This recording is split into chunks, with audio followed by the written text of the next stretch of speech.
Hello students, आज हम पढ़ने वाले हैं घनाकार लैटिसों की सहसंयोजक संख्या से क्या तात्पर्य है और इसके अंतर्गत जालक बिंदु के निर्देशांक क्या होंगे उसको ज्ञात करना है। ठीक है, तो स्टार्ट करते हैं वीडियो को। सबसे पहले हमें जो लैटिस या जो जालक है उसकी सहसंयोजक संख्या को परिभाषित करना पड़ेगा। तो सहसंयोजक संख्या जो होगी किसी भी लैटिस की, वह क्या होगी कि लैटिस के अंदर किसी परमाणु के चारों ओर निकटतम परमाणुओं की संख्या को क्या कहेंगे, उस जालक या लैटिस की सहसंयोजक संख्या कहेंगे, है ना। इसको कैसे समझने का प्रयास करेंगे। ये कोई जालक है हमारे पास,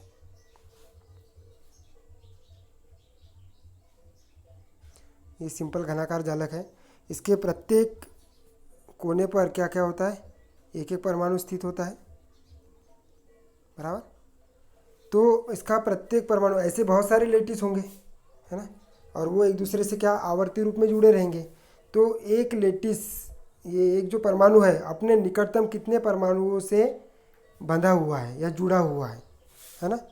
ठीक है, उस निकटतम परमाणु की संख्या को हम क्या कहेंगे, उसकी सहसंयोजक संख्या कहेंगे, बराबर। समझ में आएगा आपको कि यदि कोई, मैं यहाँ पर एक व्यक्ति बैठा है तो इसके चारों ओर कितने व्यक्ति बैठे हैं, निकटतम 1 2 3 और 4, तो इसकी सहसंयोजक संख्या क्या होगी, 4 होगी। मतलब किसी लैटिस में, लैटिस के एक परमाणु के चारों ओर निकटतम जो भी परमाणु है, मतलब एक परमाणु है उसके निकटतम यदि 1 2 3 4 यदि परमाणु है, तो ये 4 क्या होगी, उस लैटिस के परमाणु की सहसंयोजक संख्या होगी या नियामक संख्या होगी या समन्वय संख्या होगी, है ना। तो यहाँ परिभाषित किया हमने क्या, लैटिस के डेफिनेशन देखिए आप, क्या है, लैटिस के किसी परमाणु के चारों ओर, लैटिस के किसी परमाणु के चारों ओर निकटतम परमाणु की संख्या को, है ना, उस जालक या लैटिस की क्या कहते हैं, सहसंयोजक संख्या कहते हैं, है ना। बताया मैंने, यदि ये क्या है, एक जालक है, उस जालक में कोई भी एक परमाणु होगा तो परमाणु के निकटतम जितने भी निकटतम परमाणु होंगे, यहाँ पर 4 परमाणु दिख रहे हैं आपको, है ना, 4 परमाणु दिख रहे हैं, तो ये 4 उसकी क्या हो जाएगी, उस लैटिस की नियामक संख्या या समन्वय संख्या होगी। ठीक है, ये डेफिनेशन आपको समझ में आ गई होगी। क्रमानुसार हम लैटिस लेंगे। हमारे पास में पता है 3 प्रकार के लैटिस होते हैं, लैटिस जालक होते हैं। एक होता है सरल घनाकार लैटिस या जालक, दूसरा होता है अंतःकेंद्रित जालक और तीसरा होता है फलक केंद्रित, है ना। तो सबसे पहले हम किसके बारे में बात करेंगे, सरल घनाकार जालक के बारे में बात करेंगे।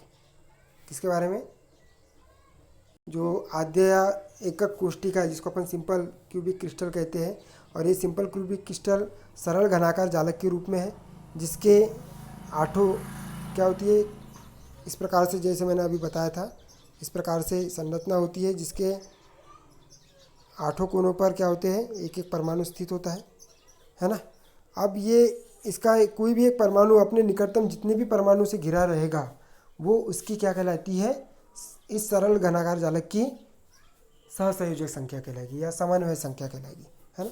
तो यहाँ आप ये सिंपल क्यूबिक इसी प्रकार से देख रहे हो, है ना, सरल घनाकार जालक, जिसमें 8 कोनों पर कितने, 8 कोनों पर कितने, 8 परमाणु प्रदर्शित है ना। और ऐसे ही सामने वाला भी क्रिस्टल, ये वाला भी एक क्रिस्टल वैसे ही हो जाएगा, इसके सामने वाला ये वाला भी क्रिस्टल, ये भी एक तरीके से क्रिस्टल का काम करेगा, है ना। तो यहाँ पर ये जो एक परमाणु जो दिख रहा है आपको, है ना, ये अपने निकटतम कितने परमाणु से घिरा है, ये एक परमाणु, इधर वाला दूसरा परमाणु, इधर तीसरा, इधर चौथा, है ना, नीचे वाला 5वां, ऊपर वाला 6वां। तो जो बीच वाला जो परमाणु है अपने निकटतम कितने, 6 परमाणु से या 8 परमाणु से घिरा रहेगा। ठीक है, तो वो उसकी क्या कहलाएगी, समन्वय संख्या कहलाएगी, है ना। तो उसको देखते हैं। सरल घनाकार जालक में होता ये है कि सरल घनाकार जालक या जिसको अपन सीजियम क्लोराइड ले रहे हैं, है ना, इसके प्रत्येक भुजा की लंबाई कितनी रहती है, ए रहती है, और इसी नियत लंबाई को हम क्या कहते हैं, उसका जालक नियतांक कहते हैं। ठीक है, तो सीजियम क्लोराइड के एकांक सेल के प्रत्येक कोने पर एक एक लैटिस बिंदु प्रदर्शित होता है, इसमें उसका एक परमाणु, निश्चित परमाणु क्या होता है, स्थित होता है। अब तथा प्रत्येक लैटिस बिंदु के निकटतम कितने, 6 लैटिस बिंदु होती है, किसके लिए, सरल घनाकार जालक में, है ना। तो यदि 6 लेटिस बिंदु है एक परमाणु के निकटतम, तो उस सरल घनाकार जालक की संख्या कितनी हो जाएंगी? समन्वय संख्या या सहसंयोजक संख्या 6 होगी, है ना। वो किस प्रकार से होगी ये आप देख सकते हो। प्लस माइनस डायरेक्शन में यदि एक एक है, मतलब इस ये कोई परमाणु है तो इस डायरेक्शन में, क्योंकि हम जो जालक ले रहे हैं वो त्रिविमीय में ले रहे हैं, तो ये धनात्मक एक्स डायरेक्शन होगी, ठीक है। उसके बाद में ये ऋणात्मक एक्स डायरेक्शन हो जाएगी, ठीक है। समझ में आ गया आपको?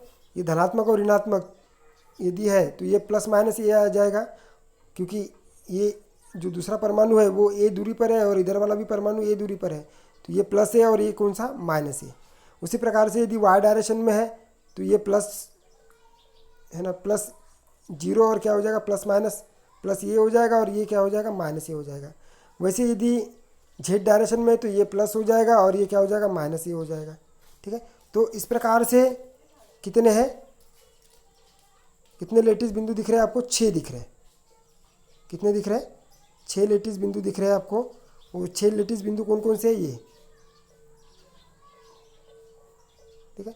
ये प्लस माइनस ये कितना हुआ? 0 प्लस माइनस ये 0, ये कितने हो रहे हैं? ये धनात्मक डायरेक्शन में कितने हो गए? 3 लेटिस बिंदु हो गए। और विपरीत में कितने हो जाएंगे? वो भी यदि प्लस के बारे में बात करेंगे तो ये प्लस A0 0, मतलब धनात्मक डायरेक्शन में। फिर वाई धनात्मक डायरेक्शन में 0 प्लस 0, फिर धनात्मक जेड डायरेक्शन में 0 0 प्लस। और यदि हम ऋणात्मक की बात करेंगे तो ऋणात्मक एक्स डायरेक्शन में हो जाएगा माइनस ये, वाई डायरेक्शन में आ जाएगा ये 0 माइनस ये 0, और फिर ये जेड डायरेक्शन में आ जाएगा ऋणात्मक में 0 0 माइनस ये। तो प्लस के कितने हो गए? 3 हो गए एक्स वाई जेड डायरेक्शन में, और माइनस के कितने हो जाएंगे? ये भी 3 हो जाएंगे एक्स वाई जेड डायरेक्शन में। तो ये 3 और 3 कितने हो गए? 6। तो ये 6 उसकी क्या कहलाएगी? सहसंयोजक संख्या कहलाएगी, ठीक है। बराबर समझ में आ गया होगा आपको?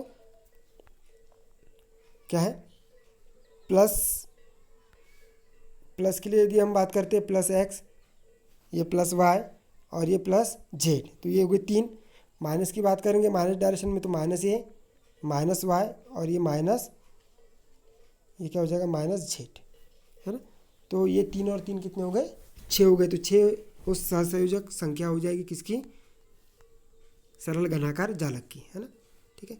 लेकिन इसमें एक और मेन है कि सीजियम क्लोराइड की सरल घनाकार जालक में एक प्रकार के एक आयन के लिए विपरीत प्रकार के 8 निकटतम पड़ोसी आयन उपस्थित होते हैं। मतलब एक धन प्रकार के आयन में विपरीत प्रकार के 8 निकटतम पड़ोसी आयन उपस्थित होते हैं, है ना। अतः विशेष दशा में सहसंयोजक संख्या उसकी कितनी होंगी? 8 होंगी, है ना। मतलब यदि हम सीजियम क्लोराइड की बात करते हैं किसमें? सरल घनाकार जालक में, तो सीजियम क्लोराइड में उसके निकटतम परमाणु की संख्या कितनी रहती है? 8 रहती है, इसलिए उसकी सहसंयोजक संख्या भी 8 होगी, है ना। क्लियर? अब उनके बीच की दूरी कितनी होगी? न्यूनतम दूरी यदि हम बात करेंगे तो न्यूनतम दूरी यदि क्या होगी? पहले 2 इसकी इधर के बारे में बात करेंगे, इधर के बारे में बात करेंगे तो आधा हो जाएगा। कितना हो जाएगा? हाफ। तो ये एक्स डायरेक्शन में हाफ हो गया, ये वाई डायरेक्शन में हाफ हो गया और ये जेड डायरेक्शन में हाफ हो गया। तो जो अधिकतम दूरी होती है वो कितना होता है? एक्स का स्क्वायर प्लस अंडर रूट में एक्स का स्क्वायर प्लस वाई का स्क्वायर प्लस कितना? जेड का स्क्वायर। तो एक्स की जगह अपन ने लिखा है a/2, वाई की भी जगह लिखा है अपन ने a/2 और जेड का भी जगह लिखा है अपन ने कितना? a/2, और उसका वर्ग आ जाएगा अंडर रूट में a/2 का स्क्वायर प्लस a/2 का स्क्वायर प्लस कितना? a/2 का स्क्वायर। तो ये तीनों चीज़ें हमने यहाँ पर लिखी है। अंडर रूट में कितना? a/2 का स्क्वायर प्लस a/2 का स्क्वायर प्लस a/2 का स्क्वायर, ठीक है। तो यहाँ से क्या वैल्यू आएगी? a/2 का स्क्वायर प्लस a/2 का स्क्वायर प्लस a/2 का स्क्वायर कितना हो जाएगा? 3a/2 का स्क्वायर, मतलब 3a का स्क्वायर, और ये अपॉन में 2 का भी क्या हो जाएगा? स्क्वायर हो जाएगा। तो 3a स्क्वायर अपॉन में कितना? 2a का 2 का कितना? स्क्वायर। तो यहाँ से हो जाएगा कितना?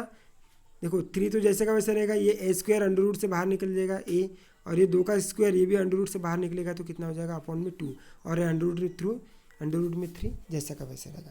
तो ये उसकी निकट न्यूनतम दूरी हो जाएगी 2 अणुओं के बीच की या 2 परमाणुओं के बीच की। अब बात करते हैं किसकी? फलक केंद्रित एकल कोष्टिका की बात करते हैं। तो फलक केंद्रित में क्या होता है? 8 कोनों में 8 परमाणु तो क्या होते हैं? स्थिर रहती है, लेकिन उसके अतिरिक्त उसके प्रत्येक फलक पर एक एक परमाणु क्या होता है, स्थित होता है। तो आप देख रहे हो एक एक परमाणु क्या है, स्थित है, यहाँ पर भी, यहाँ पर भी। तो आठों कोनों के अतिरिक्त उसके प्रत्येक फलक के केंद्र पर एक एक परमाणु स्थित होता है, इसलिए इसको हम कहते हैं फलक केंद्रीय एकल कोष्ठिका। ठीक है। अब फलक केंद्रीय एकल कोष्ठिका में होता ये है कि ये आप देख रहे हो फलक केंद्रीय घनाकार जालक है NaCl का, है ना, जिसके आठों कोनों पर क्या है, 1 2 3 है ना, 4 5 6 7 है ना, और ये 8 परमाणु क्या है, स्थित है। और उस 8 परमाणु के अतिरिक्त उसके केंद्र पर भी एक एक परमाणु क्या है, स्थित है। यहाँ पर ये उसकी संरचना को हम देखते हैं किस प्रकार से आएगी। तो यहाँ आप देख रहे हैं फलक केंद्रीय घनाकार जालक में एकांक सेल के प्रत्येक कोने पर क्या है, एक एक लेटिस बिंदु प्रदर्शित है, और उस लेटिस बिंदु के अतिरिक्त उसके कोनों के अतिरिक्त क्या है, सभी फलकों के केंद्र पर एक एक लेटिस बिंदु भी उपस्थित होता है। और यदि दोनों निकटतम जालक बिंदु के बीच की दूरी कितनी होती है, a√2 होती है, कितना √2 होती है। तो यदि a/√2 त्रिज्या का हम क्या खींचते हैं, एक एक गोला खींचते हैं, तो उसके पृष्ठ पर कितने परमाणु उपस्थित होते हैं, 12 परमाणु उपस्थित होते हैं। इसलिए एक परमाणु के निकटतम कितने संख्या रहेगी, 12 परमाणु की संख्या रहेगी, और वो 12 परमाणु ही उसकी क्या कहलाएगी, उसकी सहसंयोजक संख्या कहलाएगी, है ना। इसलिए फलक केंद्रित घनाकार क्रिस्टल की सहसंयोजक संख्या कितनी रहेगी, 12 रहेगी। इसका अर्थ यह है कि यदि हम फलक केंद्रित घनाकार जालक की बात करते हैं तो हमको क्या करना पड़ेगा, a√2 मतलब किन्हीं भी दो जालक बिंदु के बीच की दूरी कितनी रहेगी, a√2 रहेगी। और इस a√2 दूरी की त्रिज्या का हम क्या करते हैं, गोला खींचते हैं, तो उस गोले के पृष्ठ पर निकटतम कितने 12 परमाणु उपस्थित रहेंगे, और वो 12 परमाणु की संख्या ही उसकी समन्वय संख्या कहलाएगी, है ना। तो फलक केंद्रित घनाकार जालक की सहसंयोजक संख्या कितनी रहेगी, 12 रहेगी। ठीक है। अब ये 12 किस प्रकार से रहेगी वो देखते हैं।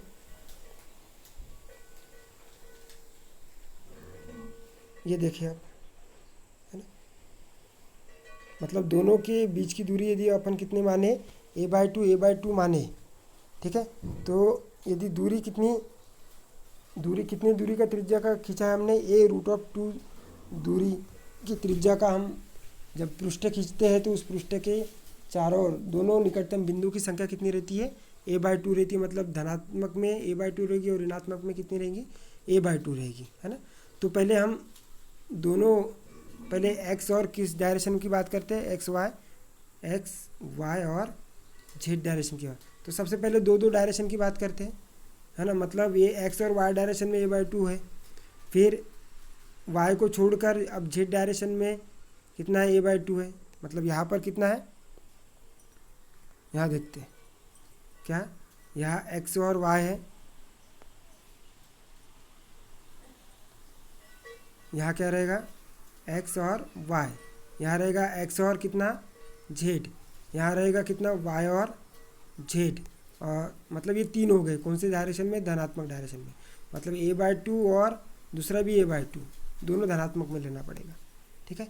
तो दोनों में धनात्मक में लिए है, तो इधर ये दोनों x और y को ले लो, फिर ये जो 0 है z वाला वो इधर खिसक जाएगा, तो ये माइनस आ गया यहाँ पर, अब इसको इधर ले लो, फिर ये 0 और इधर खिसक जाएगा तीसरे कंडीशन में, तो ये वाला ले लो। ठीक है। तो ये धनात्मक में आ गया। वैसे ही अब यदि माइनस प्लस की बात करते हैं तो x यदि माइनस में है और y यदि किस में है, प्लस में है, तो क्या करेंगे, एक यदि माइनस और दूसरा प्लस ले रहे तो -a/2 और ये +a/2। ठीक है। अब ये जो 0 है वो इधर खिसक जाएगा, तो यहाँ पर आ गया। ठीक है। अब ये 0 और इधर खिसक जाएगा, तो ये कितना हो जाएगा, ये 0 इधर आ गया, -a/2 इधर आ गया, तो ये वाली कंडीशन है। ठीक है। तो माइनस और प्लस में ऐसा ले लेंगे। वैसे ही अब प्लस और माइनस की बात करेंगे, तो पहला एक धन प्लस और ये माइनस। ठीक है। अब ये 0 को इधर खिसका दो। ठीक है। उसके पश्चात अब ये 0 को और इधर खिसका दो, a/2 को इधर ले लो, ये वाली कंडीशन आ जाएगी प्लस और माइनस में। अब दोनों ही कैसे है, माइनस माइनस में है, तो दोनों माइनस में ले लो। अब ये 0 इधर खिसका दो। ठीक है, बराबर। अब और उसके बाद में तीसरी कंडीशन में और ये 0 इधर खिसका दो, तो ये आ जाएगा यहाँ पर, है ना। तो ये टोटल कितने हो गए, ये हो गए 3, वैसे ये हो गए 3 3 3 के कितने हो गए 6, और ये 3 9, और ये 3 12। तो टोटल संख्या कितनी हो जाएंगी 12। ठीक है। अब यदि इसके विपरीत दूसरे निकटतम परमाणु की दूरी यदि ए है ना, ए लेते हैं तो ये यहाँ पर कितना हो जाएगा a/2, फिर ये दोनों जीरो इधर, a/2 अब इधर खिसक गया है ना, फिर ये a/2 इधर खिसक जाएगा। ठीक है। तो कितने हो गए 1 2 और 3। वैसे ही माइनस का लेंगे तो ये -a/2 है, उसके बाद में अब ये -a/2 इधर खिसक गया, फिर -a/2 इधर खिसक गया, तो ये 3 बार खिसक गया। तो कितना हो जाएगा 3 और 3 6 है ना। तो निकटतम परमाणु की संख्या कितनी होगी 6 होगी। कब? जब दूरी कितनी होने पर a होने पर। और दूरी यदि कितनी है a/√2 यदि है तो निकटतम संख्या 12, और यदि दूरी a है तो निकटतम संख्या कितनी 6। ठीक है। तो सहसंयोजक संख्या यदि NaCl की बात करेंगे तो कितनी हो जाएंगी 6 आती है ना। ठीक। अब बात करते हैं किसके लिए, तीसरी कंडीशन अंतः केंद्रित फलक जालक के लिए। तो अंतः केंद्रित फलक जालक के लिए क्या होता है, उसके केंद्र पर तो एक एक परमाणु स्थित होता है, लेकिन उसके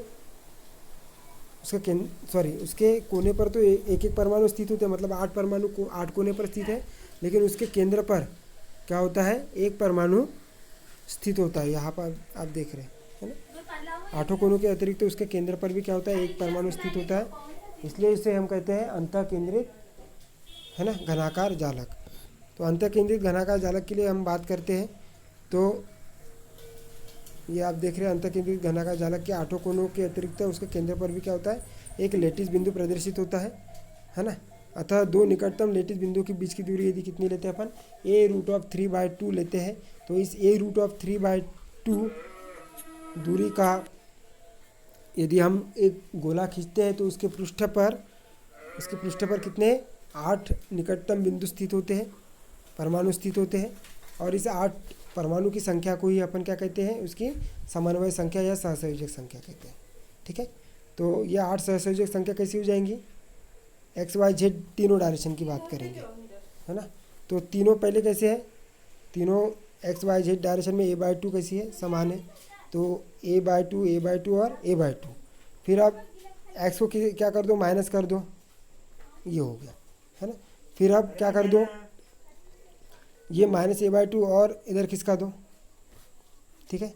तो ये क्या हो जाएगा a/2 -a/2 और प्लस a/2। उसी प्रकार से यहाँ पर यदि हमने किए, अब ये इस -a/2 का और खिसका दो इधर, मतलब ये तीनों पहले धन डायरेक्शन में है, अब यहाँ पर माइनस डायरेक्शन लगा दो और इस माइनस को खिसकाते चलो। तो यहाँ पर पहले इसमें -a/2 आ गया, फिर ये दूसरे इसमें -a/2 आ जाएगा, फिर ये तीसरे इसमें -a/2 आएगा है ना।